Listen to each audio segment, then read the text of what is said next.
बिस्मिल्लाहिर्रहमानिर्रहीम। अस्सलाम वालेकुम। मैं ज़की अब्बास हूँ।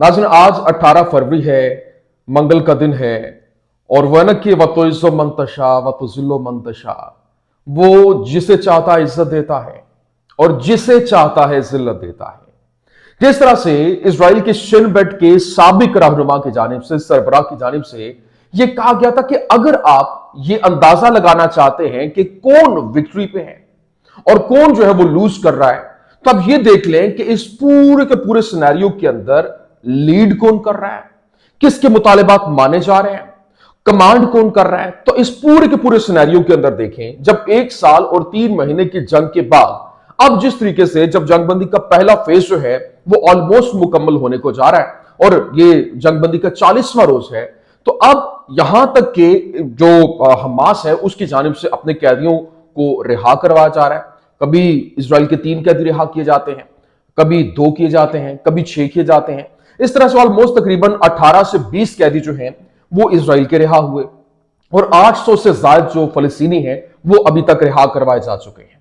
लेकिन अभी जो बड़ी खबर ये सामने आई है कि जो इस हफ्ते को जो इजराइल की कैद में फलस्तीनी खवातीन हैं, फलस्तीनी जो बच्चे हैं, तमाम के तमाम उन तमाम कैदियों को रिहा किया जा रहा है और ये फलस्तीनी मज़ाहमत की जानिब से अपना किरदार अदा किया गया। और कल ही मैंने आपको खबर दी थी, मैंने आपको बताया था कि इस वक्त एक बड़ी स्मार्ट मूव खेली गई है फलस्तीनी मज़ाहमत की जानिब से, और उन्होंने, क्योंकि उनके ऊपर प्रेशर था कि आप गजा के ऊपर दोबारा कंट्रोल हासिल नहीं कर सकते, आप यहां पर हुकूमत नहीं बना सकते, आप मिलिटेंट एक्टिविटी जो है वो नहीं रख सकते, अपने जो इसको एक फौज या फिर एक जो मिलिटेंट ग्रुप है उसको आप तश्कील नहीं दे सकते। तो चाइना की जानिब से किरदार अदा किया गया, जिसके बाद अब वो स्टेप बैक हुए और उन्होंने फलस्तीनी अथॉरिटी को आगे किया और वो जो उन्होंने जंगबंदी की थी उसमें जो अपनी शराइत है वो मनवाने में कामयाब रहे। कैसे, ये आपके सामने रखना है और ये कितनी बड़ी तारीखी जीत है, ये बड़ी अहम स्टोरी है, ये आपके सामने रखना है। लेकिन यहां पर 2 अरब जो मुल्क हैं उनकी गद्दारी जो है वो सामने आई है। और आपको मालूम है कि हमेशा जब भी मुसलमानों को डस लगाई है, मुसलमानों ने लगाई है, बाहर से तो कोई इतना जो है वो पेनिट्रेट कर नहीं सकता था, लेकिन हमेशा से मुसलमानों की जानिब से डस लगाई गई। ये कौन से 2 मुल्क हैं, और फिर मिस्र जो है वो डट गया है। अभी जनाब वाला मिस्र की जानिब से भरपूर तरीके से जंगी मशकें की जा रही है और हमला जो है वो तैयार है। और इस वक्त यूं कह ले कि भरपूर निगाहें इस वक्त जो इसराइल और मिस्र के ऊपर है, और कहा यह जा रहा है कि किसी भी लम्हे ये जंग जो है वो छिड़ सकती है। रमजान तो बहुत दूर की बात है, ये क्या मामला है ये भी आपके सामने रखना। और फिर इस वक्त भयानक डील जो है वो खुलकर सामने आई है और यूक्रेन के ऊपर तसल्लुत, यूक्रेन के ऊपर अपना कब्जा जमाने के लिए किस तरह से पूरी की पूरी प्लानिंग तरतीब दी गई है। अमेरिका की जो खुफिया जो अमेरिका ने मुआहदा किया था वो लीक हो गया है। ये क्या तमाम डिटेल्स हैं, 1 बाय 1 आपके सामने रखते हैं। अच्छा नाज़रीन, सबसे पहले मैं आपको बता दूं, देखें इस वक्त जो एक वीडियो क्लिप बड़ा तेजी के साथ वायरल हो रहा है जिसमें फलस्तीनी मज़ाहमत की जानिब से जो कैदी रिहा किए गए हमास की जानिब से, उन रिहा होने वालों में एक खातून कैदी है, उसकी जानिब से जो इजरायली टीवी चैनल है उसके ऊपर इंटरव्यू दिया गया है। उस इंटरव्यू ने तहलका मचा के रखा हुआ है जिसमें बाकायदा तौर पर बताया गया कि फलस्तीनी मज़ाहमत की जानिब से जब मुझे गिरफ्तार किया गया, वो खातून जो है वो ये कह रही है, उसने कहा कि जब मुझे गिरफ्तार किया गया तो मैं नीम बरहना थी और मुझे मेरी इज्जत लुटने का खतरा था, लेकिन उन्होंने मुझे चादर दी जिससे मैंने महसूस किया कि ये मेरी हिफाजत के लिए है। और फलस्तीनी मज़ाहमत को लेकर जो उसने बात की, उसने कहा मैं उनकी हिरासत में रहने वाली इजरायली कैदी हूं।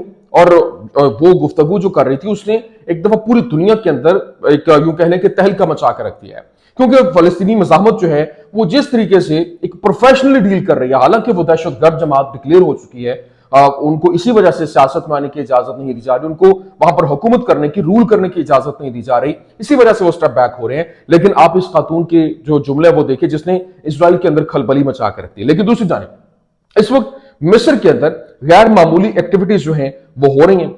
और जिस तरह से 7 अक्टूबर को जो पैराट्रूपर्स आए थे और वो इजराइल के अंदर उतरकर उन्होंने वहां पर ऑपरेशन किया था, बिल्कुल वैसे ही मिस्री छाता बरदार ब्रिगेड ने हाल ही के अंदर शदीद तरबियती मशकें की और उनकी वीडियोस वायरल हो रही हैं। हवाई जहाज से छलांगे लगाना, ताकत से चलने वाले जो ग्लाइडर्स हैं उनको चलाना, जिस तरह से वो जो फलस्तीनी मज़ाहमत की जानिब से किया गया, और इसी किस्म का 7 अक्टूबर के हमले में इस्तेमाल किया गया। लेकिन इसराइल और मिस्र के दरमियान किसी भी वक्त जंग छिड़ सकती है और मिस्र ने सिनाई के अंदर फौजी अड्डे बना रखे हैं जिन्हें सिर्फ जारहाना कार्रवाइयों के लिए इस्तेमाल किया जा सकता है। और अमेरिका में इसराइल के सफीर का कहना है कि मिस्र अमन मुआहदे की संगीन खिलाफ वर्जी कर रहा है, हम मिस्र के खिलाफ जल्द कार्रवाई करेंगे। मतलब वो किसी वक्त भी हमला कर सकते हैं। इधर मिस्र भरपूर तरीके से तैयार है, उधर इसराइल जो है वो हमले की तैयारी कर रहा है। आप अंदाजा करें, जेरूसलम पोस्ट की जानिब से खबर छापी गई और लिखा गया, violations of peace deal, Israel's US envoy warns Egypt is reinforcing Sinai bases।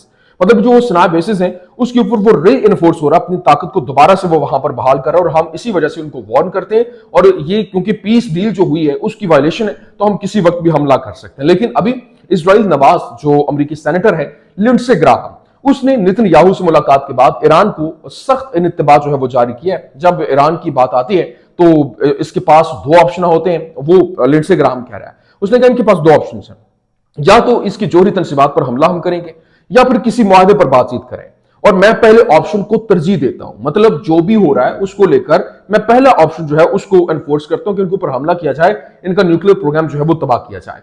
लेकिन अभी दूसरी जानिब जो इजिप्ट है, इजिप्ट की जानिब से बाकायदा तौर पर गजा प्लान जो है ट्रंप का, उसको रिजेक्ट कर दिया गया। अभी खबर सुनिए, स्प्रिंटर की जानिब से बताया गया कि Egypt rejects Trump's Gaza's plan and Egyptian foreign minister Badr Abdul अती, यहां पर वो क्या कह रहे हैं, emphasized at the fourth global alliance for a two-state solution meeting that they reject the forced removal of Palestinians from their lands। मतलब वो अपने स्टैंड के साथ डटे हुए हैं, वो वहां पर खड़े हैं। उन्होंने कहा कि जो चौथी global alliance two state solution meeting जो फलस्तीन को लेकर हुई है, उनकी मीटिंग, उसके ऊपर उसने बात की। उसने कहा कि हम फलस्तीन के टू स्टेट सोल्यूशन की बात कर रहे हैं, मतलब इजराइल भी रहे फलस्तीन भी रहे, लेकिन हाँ यहां पर फलस्तीनी को जो एक उनको ताकत के साथ वहां से निकालना, ये बिल्कुल भी हमें काबिल कबूल नहीं और हम इसको मुस्तरद करते हैं। ये तमाम तर मामला आपके सामने है। अब आ जाए जो इस वक्त खबरें जो है वो सामने आ रही है, और इजरायली जो एक सहाफी है उसकी जानिब से रिपोर्ट किया गया, और बारक रैविड, उसकी जानिब से कहा गया, next Thursday the 40th day of ceasefire the 4 additional bodies will be released. मतलब जो 4 फलस्तीनी हैं, सॉरी इजरायली हैं, उनकी बॉडीज जो है वो रिलीज की जाएंगी, क्योंकि जब इन्होंने ऑपरेशन किया था तो वहां पर कुछ लोग मारे भी गए थे, तो वो वहां से रिलीज की जाएंगी। In exchange for the bodies, उन बॉडीज के एक्सचेंज के अंदर Israel will release all women and minors under the age of 19 who have been detained by the IDF in Gaza since October 8 and who were not involved in the fighting।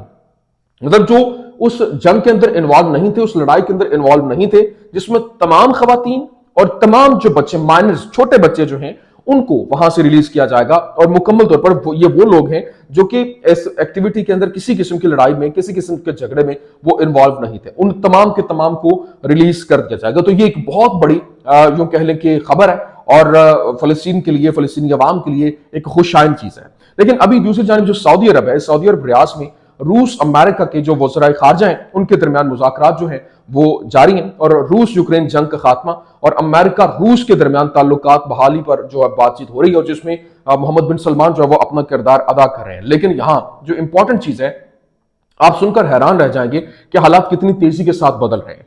क्यों? क्योंकि इस वक्त जो 2 अमरीकी जो B-52 strategic bomber जो तैयारे हैं और ईंधन भरने वाले टैंकर जो हैं वो कतर में अमरीकी अड्डे पर तैनात किए गए हैं, और दूसरा बमबार जो है वो उर्दन में तैनात किया गया है। आप खुद अंदाजा करें। और ये किस वक्त हुआ? ये अमेरिका और इजराइल की जानिब से गजा पर जब मुश्तरका तौर पर मौकिफ पेश करने के एक दिन बाद जो है वो सामने आया है। और आप खुद अंदाजा करें कि जब एक मुश्तरका तौर पर मौकिफ उन्होंने, अमेरिका जो इजराइल है वो गजा पर अपना स्टैंड दे रहे हैं, और उन्होंने वहां पर, उनको मालूम है कि किसी वक्त भी इनके ऊपर जो है वो हमला हो सकता है, मिस्र जो है वो कर सकता है, या फिर जो अरब वर्ल्ड है वो जाग सकती है, इनकी जानिब से किसी भी वक्त जो है वो हमला हो सकता है। तो उसको रोकने के लिए सारी की सारी प्लानिंग तरतीब दी गई थी। और अब क्या कतर को नहीं मालूम कि ये किसके लिए इस्तेमाल हो रहा है? ये बमबार ड्रोन तैयारा यहाँ पर ईंधन भरने के लिए क्यों इस्तेमाल किया जा रहा है, रखा क्यों जा रहा है? उर्दन को नहीं पता। उर्दन जिस तरह से बातें कर रहा था, जिस तरह से बहुत से लोग इसकी तारीफें कर रहे थे किंग अब्दुल्ला को लेकर, जी नहीं नहीं वो स्टैंड ले रहा है। क्या स्टैंड है? मैंने उस वक्त भी आपको कहा था कि अपने ही गिराते नशेमन पे बिजलियां, तो ये वो वाली कहानी खुलकर सामने आ गई। मैंने कहा ये मैं आपके सामने रख दूं। लेकिन दूसरी जानिब इस वक्त जो यूरोप ने अमेरिका को एक दुश्मन के तौर पर तस्लीम कर लिया है, और फाइनेंशियल टाइम्स की जानिब से रिपोर्ट किया गया है। जबकि इस वक्त यूरोपीय यूनियन ने अमेरिका को अपना दुश्मन समझना शुरू कर दिया है। और खबर देखिए, Financial Times reported Vance's real warning to Europe. अब इसमें यूरोपीय यूनियन के आला सफारतकारों में से एक ने फाइनेंशियल टाइम्स को बताया और इस बात का इतराफ किया कि ये अब वाज़ेह हो गया है कि यूरोप तन्हा है। और ब्लॉक के नुमाइंदे को म्यूनिख सिक्योरिटी कॉन्फ्रेंस में अमेरिकी नायब सदर वेंस की जो वीनस है वहां गूंज भरी तकरीर से इस नतीजे पर पहुंचा है कि सियासतदान ने एलॉन मस्क की तनकीद के ऊपर यूरोपियों के तहफ़्फ़ुज़ात का मजाक उड़ाया और रोमानिया में इंतखाबात की मनसूखी पर तनकीद की और जमहूरियत के एक अहम उसूल को वहां पर उसने यूं कह लें कि एक याद किया है और ऐसे मामलात को लेकर आगे बढ़े कई मामलात यहां पर तब्दील होते हुए दिखाई दे रहे हैं। आप अंदाजा कीजिए कि अभी जो यूक्रेन को लेकर जिस तरह से अभी बात चल रही है सऊदी अरेबिया में, वहां पर मीटिंग शुरू हो चुकी है और जंग बंद होने की बात हो रही है, तो ये एक अच्छा जेस्चर तो अच्छा है। लेकिन यहां अभी जो मेल ऑनलाइन है उसने क्या रिपोर्ट किया, उसने कहा don't let Ukraine become another disaster like Afghanistan, Starmer's warning to Trump. जो स्टार्मर्स है उसने जो यूके का वजीर आजम है उसने ट्रम्प को वार्न किया है कि अफगानिस्तान जैसा कोई डिजास्टर यहां पर ना होने देना यूक्रेन के अंदर। क्यों? क्योंकि as he was to send in UK troops, मतलब वो वहां पर अपने ट्रूप्स जो वो भेज रहे हैं and US begins talks with Russia in Saudi Arabia, मतलब वो रशिया के साथ डिस्कशन सऊदी अरेबिया में कर रहा है। लेकिन अभी जो खबर सामने आई है और ज़ेलेंस्की ने अभी वाज़ेह किया कि यूक्रेन इस हफ्ते अमेरिका और रूस के मुज़ाकरात में हिस्सा नहीं लेगा और अगर यूक्रेन मेज पर नहीं है तो किसी भी नतीजे को कबूल नहीं करेगा। जो इस वक्त मार्को रूबियो है वो सरगेई लारोव से मुलाकात के लिए सऊदी अरेबिया में इस वक्त मौजूद है, वहां पर मुलाकात शुरू हो चुकी है। लेकिन एक मुआहदा जो है वो लीक हो गया है और यूक्रेन और अमेरिका के दरमियान जो मुआहदे का मुसवदा मुबैना तौर पर इंटरनेट के ऊपर लीक हुआ, जिसमें अहम शरात जो है वो क्या है। मैंने कहा ना कि इसके ऊपर यूक्रेन के ऊपर अपना तसल्लुत जमा लिया क्या, किस तरह से वो मुआहदा सुने। वो जनाब वाला यह है कि यूक्रेन को वसाइल निकालने के लिए लाइसेंस से हासिल होने वाली तमाम आमदनी का 50% रियासत मुत्तहिदा को मुंतकिल करना होगा, जिससे वाशिंगटन को मौसर तरीके से कीव की माशियत में मालियाती हिस्सा मिलेगा। फिर इन्वेस्टमेंट फंड बराए तामीर नौ के पास वसाइल निकालने के लिए लाइसेंस जारी करने और इनका इंतजाम करने के खुसूसी इख्तियारात होंगे। अमेरिका को यूक्रेन की जानिब से दीगर ममालिक को फरोख्त करने से पहले बरामद की जाने वाली किसी भी मादनियात को खरीदने का पहले इनकार का राइट हासिल होगा। और फिर यूक्रेन को खुद मुख्तार इस्तेस्ना से दस्तबरदार होना चाहिए, यानी अगर कीव अपनी माली जिम्मेदारियों को पूरा करने में नाकाम रहता है तो अमेरिका यूक्रेन के असासों को कानूनी तौर पर जब्त कर सकता है। दस्तावेज यूक्रेन के वसाइल के सौदों के को तजारती तौर के ऊपर दर्जा बंदी करती है, जिससे वो अमेरिका और बैनुल अक़वामी सालिसी के ताबे होते हैं। और अमेरिका को रिकंस्ट्रक्शन फंड से मुतालिक यूक्रेन की माली किताबों की ऑडिट के मुकम्मल हुकूक हासिल हैं और यूक्रेन को चाहिए कि वो अमेरिका को महाना मालियाती रिपोर्ट फराहम करे और कीव के जरिए अदा करदा एक आजाद ऑडिटर मुकर्रर करे। और मुआहदे में मयाद खत्म होने की तारीख की वजाहत नहीं की गई। मतलब यह कि यूक्रेन के वसाइल में अमरीकी माली मफादात गैर मुअय्यना मुद्दत तक जो है वो जारी रहेंगे। तो ये जनाब वाला इस वक्त की सिचुएशन है कि कैसे पूरी की पूरी प्लानिंग तरतीब दी गई है और यहाँ अपना तसल्लुत जमा लिया गया है और अपनी कहानी बना ली गई है। ये अहम तरीन अपडेट से मैंने कहा मैं आपके सामने रख दूं। उम्मीद करते हैं वीडियो आपको पसंद आई होगी। पसंद आने की सूरत में लाइक कीजिए, शेयर कीजिए और हमारे चैनल को सब्सक्राइब करना मत भूलिएगा। शुक्रिया।